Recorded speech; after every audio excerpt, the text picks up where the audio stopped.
Where silence cloaks the savanna in the gray breath of dawn, something ancient stirs beneath the dust. A shape moves, low and heavy, a creature older than memory. It is no myth, no phantom, but a living relic of an age when survival was carved into bone. This is the Komodo Dragon of the plains, not a beast of fire, but one of muscle, instinct, and patient menace. With every step, the earth yields, not in fear, but in recognition. Its claws press stories into the soil tales of past victories, battles etched into flesh. Its breath fogs in the morning air, each exhale a warning to those wise enough to listen. Nothing in its path dares to challenge its claim, not yet. It moves not with urgency, but with the weight of confidence built over generations. This is not a hunt, it is a procession, a ritual. Somewhere in the distance, the dry grass bends not to wind, but to reverence. Eyes that have seen lifetimes now fixate on what lies ahead. The dragon walks with time itself on its back, and with it, the promise of confrontation. The air thickens, heavy with expectation. In the wild, even silence speaks, and what it whispers now is simple: something is coming. In the hush that follows night's retreat, a scavenger slinks across the open plain, its silhouette cutting a jagged line against the fading shadows. It is smaller, quicker, and far less imposing than the Komodo dragon, but no less seasoned. Its cries pierce the dawn like broken glass, neither celebration nor mourning, but something in between. Perhaps a warning, perhaps a dare. The remains of the night's struggle become its offering, bones licked clean by time and desperation. This is no mere opportunist. It is a survivor, forged not in strength, but in cunning. While others fight and fall, it thrives in the aftermath, making life out of leftovers. Every breath it takes is calculated, cautious. The silence around it is not peace, but potential, a fragile lull before nature reclaims its rhythm. Somewhere beyond the ridge, the dragon listens. Its ear twitches, nostrils flare. The scent of life, of conflict, is carried on the still breeze. But the scavenger does not flee. It circles, tastes the wind, and lifts its head as if to say, "I see you." The savanna watches them, both predator and parasite, each fulfilling its role in the endless ballet of survival. And though one walks with the weight of legend, and the other dances on the edge of risk, both know this truth: silence is temporary. The hunt is inevitable. The Komodo dragon advances, each step deliberate, as if the earth itself were testing its worth. Muscles ripple beneath ancient scales, moving with a rhythm older than language. It doesn't rush, it never needs to. Time bows before it. Its massive frame shifts the air, and the ground, softened by ages of passage, welcomes its return. Its tongue flicks, tasting the wind, mapping the invisible. Nothing escapes its senses, not the tremble of a leaf, nor the breath of something hiding beneath the grass. Every motion it makes is soaked in purpose, as if gravity answers to it alone. Its breath is not just air, but memory of hunts won, of challengers broken, of hunger sharpened into law. In its eyes flickers not rage, but calculation. It doesn't kill for chaos. It kills to remember what it is. Somewhere ahead, life stirs too faint to be seen, but not enough to go unnoticed. The silence is no longer still. It waits, anticipating a heartbeat that breaks the balance. And yet, the dragon doesn't lunge. It listens. For in the wild, instinct isn't just reaction, it is strategy refined by survival. And the dragon, colossal and calm, prepares not just to strike, but to remind. Then, as if summoned by the tension itself, a second presence emerges. Another predator, not as massive, but no less commanding. Their eyes meet ancient predator and cunning rival in a moment stretched thin by silence. The air seems to fold around them. Two beings born of hunger, sculpted by different strategies, now stand in the same space. There's no roar, no challenge shouted into the sky. Just stillness and the electric hum of calculation. For one breath, the wild holds its pulse.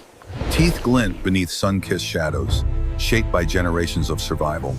Muscles twitch in anticipation, not fear. What stands between them isn't land or prey, but the cost of dominance. To win here is not just to eat, it is to reign, to command respect written not in blood, but in balance. The Komodo dragon shifts, the earth rumbles beneath. The rival doesn't retreat, it waits. What follows is not simply a fight, but a test of philosophy. Will it be the brute weight of tradition, or the nimble edge of adaptation that claims the day? In that held breath between them, the answer begins to form, forged in instinct, sealed in flesh. Without warning, the silence snaps. The Komodo Dragon lunges with volcanic force, a tidal wave of muscle and rage crashing forward. But its opponent doesn't meet it head-on. Instead, it dances. Quick turns, feints, pivots, a choreography born not from strength, but from survival's sharpest edge, agility. Dust explodes beneath their feet, rising like smoke from a battlefield unspoken. The dragon spins, tail sweeping with the weight of a fallen tree, but it strikes only air. The smaller predator the trickster circles, always just out of reach, always one step ahead. This is no chaos. This is calculation cloaked in movement. The dragon grows more frantic, each missed strike an insult to its pride, a chisel against its confidence. It roars, not in victory, but frustration. Around them, the grass trembles. Creatures hide. The plains listen. What began as a one-sided display of force has become something else, a contest where raw power is outmaneuvered by precision, where dominance is questioned not with fangs, but with footwork. The battlefield narrows to moments, and in each one, the question sharpens. Can intelligence truly outlast instinct wrapped in armor? Then it happens the moment chaos gives way to clarity. One perfect heartbeat. The trickster, reading the rhythm of the giant's rage, finds the opening. Not wide, not obvious, just enough. It strikes, not with fury, but with focus. Teeth sink where armor thins, a nerve, a weakness, a truth the dragon had long buried beneath pride.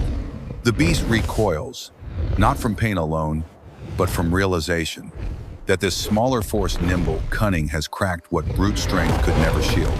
The dust stills as if stunned. Around them, the savannah feels the shift.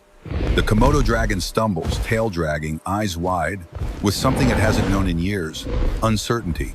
It thrashes, but the trickster is already gone, a ghost circling for the next moment. No longer just a rival now, a threat. Intelligence carves lines across power's back, not in deep wounds, but in reminders that the age of giants fades when they fail to adapt. This isn't a battle of blood. It's an argument, and the clever one has just made its point. The Komodo Dragon, now wounded more in spirit than flesh, lashes out with a final surge.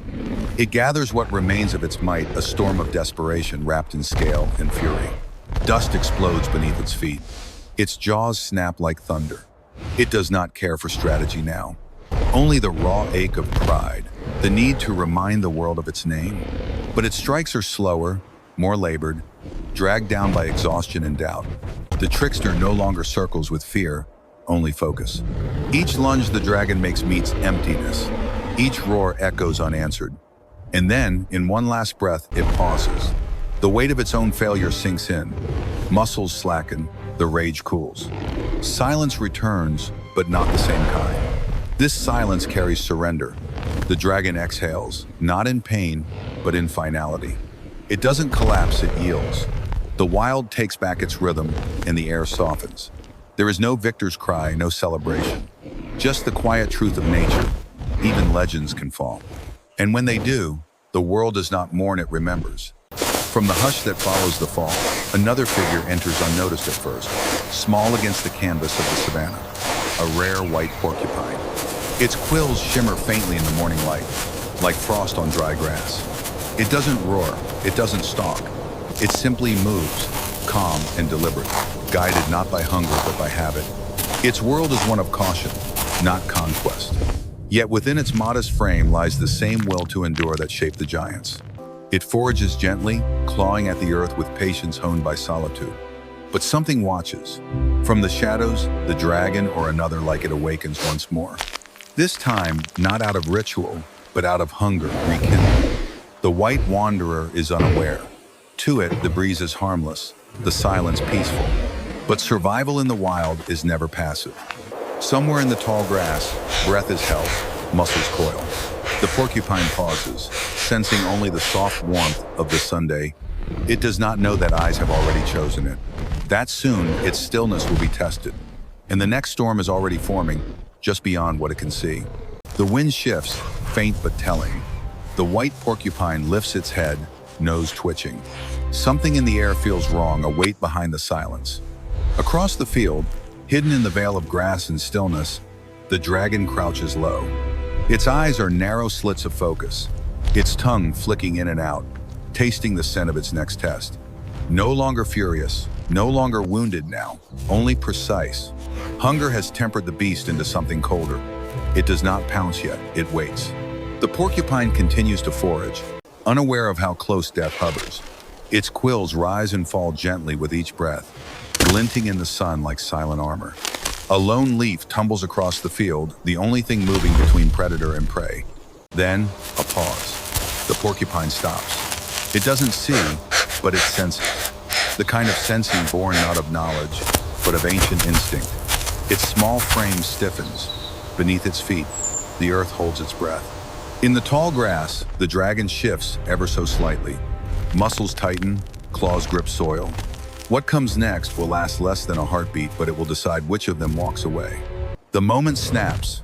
The Komodo dragon lunges from the grass, a silent shadow turned into fury. The ground shudders as its weight crashes forward. Jaws agape, eyes blazing with hunger reignited. But the white porcupine moves not with speed, but with instinct. A roll, a twist, a narrow escape. Dust spirals in the air as claws rake the earth where it once stood. The dragon roars a guttural sound from deep within, not just of rage, but disbelief. It missed. Again, the porcupine, now fully aware, stands firm, its body arched, quills raised like frozen lightning. Its breath is quick, chest heaving, but its stance is steady. The dragon circles, frustration mounting. This was supposed to be easy. A small meal, a clean kill. Yet the prey stands its ground. The predator huffs, tasting the air thick with resistance. Around them, the savanna falls into a tense hush. No birds cry, no wind stirs. It's as if even the wild holds its breath, watching this unexpected standoff. The dragon steps closer, slower now, calculating. And the white warrior readies itself, for not all who are hunted run. Some rise. The Komodo dragon strikes again, a blur of rage and muscle. But this time, it meets pain. A quill, sharp as betrayal, drives into soft flesh near the jaw. The beast recoils, snarling, blood dotting the dust beneath it. The porcupine doesn't flee, it turns, presenting its armored back like a fortress of defiance. With each step the dragon takes, another sting awaits. Quills embed deep, wounds multiply. The dragon's breathing grows ragged, eyes flaring with a mix of pain and confusion. How can something so small resist so fiercely? Its pride becomes its weakness, urging it forward even as its body falters. The porcupine waits, timing each counter with surgical calm. It doesn't need strength, it only needs precision. Every strike it delivers writes another line in the dragon's unraveling. The air is filled not with roars, but with the soft, rhythmic sound of breath meeting resistance. Around them, the landscape remains still nature's arena, bearing witness to a lesson as old as life itself. Underestimating the small can be fatal. The dragon circles again, but its steps now carry hesitation. Thunder doesn't always roar from the sky. Sometimes, it rolls beneath trembling feet low, deliberate and defiant. The white porcupine charges, not away but toward. Beneath the Komodo dragon's massive shadow, it becomes motion incarnate, a blur of courage wrapped in thorns. It ducks beneath swinging claws, its quills scraping the scales like knives against stone. The dragon stumbles, rage clouding its instincts. It bites at air, swipes at echoes. The ground becomes their battleground, churned into scars of fury and resistance. And still, the porcupine moves not with panic, but with purpose. Each motion is measured, each strike calculated. A jab to the flank, a twist beneath the tail, a thrust into tender flesh behind the leg. The dragon roars in pain, spinning wildly, blood mingling with dust. Its eyes now burn with something new, not just anger, but fear. Around them, even the wind withdraws. The savanna becomes a theater of will, and the lines are drawn not by size, but by spirit. The beast once feared as legend now finds itself dragged into a new kind of battle, not of dominance, but of survival. One final charge.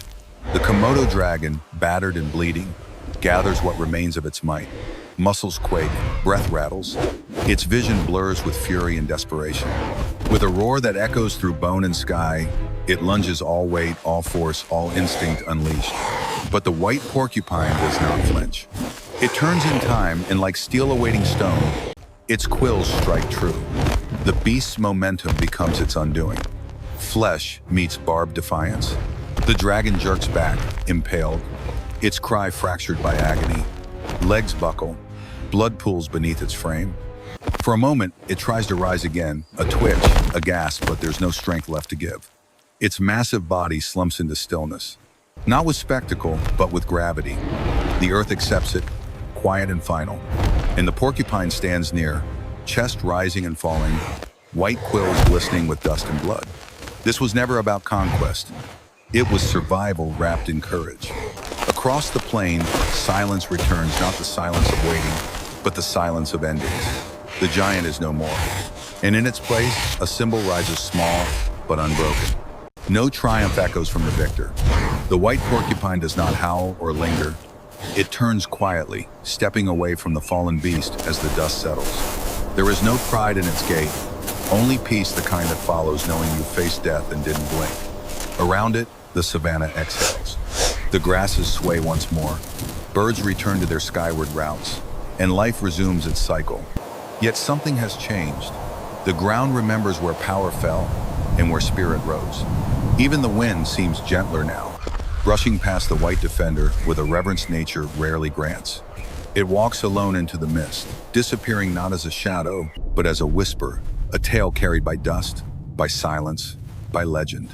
Somewhere in the distance, other creatures will walk paths it walked, not knowing whose courage made them safer. This was not a battle to dominate, it was a fight to endure, and endurance has no crown, only scars and the quiet grace of having survived. In the wild, the smallest do not seek thrones. They only ask to be remembered. In the heart of the savanna, where time folds into silence, the final truth of the wild is whispered. Strength is not muscle nor roar, nor shadow, it is resilience. The white porcupine, humble in size, vast in will, becomes more than a survivor. It becomes a symbol, not of dominance, but of refusal, of the courage to stand unmoved when the world demands retreat. The dragon's legacy ends not in triumph, but in lesson. That instinct alone cannot rule where spirit refuses to yield. In nature, there are no medals, no witnesses, no monuments, only echoes. And this one, the echo of a tiny defender against a giant, will linger in dust and in memory. As the mist curls around the quiet trail it leaves behind, the wild does not cheer. It nods. Respect, earned not through fear, but through defiance, through grace. The white warrior disappears into the stillness, a breath within the endless rhythm of life. Not celebrated, not crowned, simply remembered. And in that, it becomes eternal.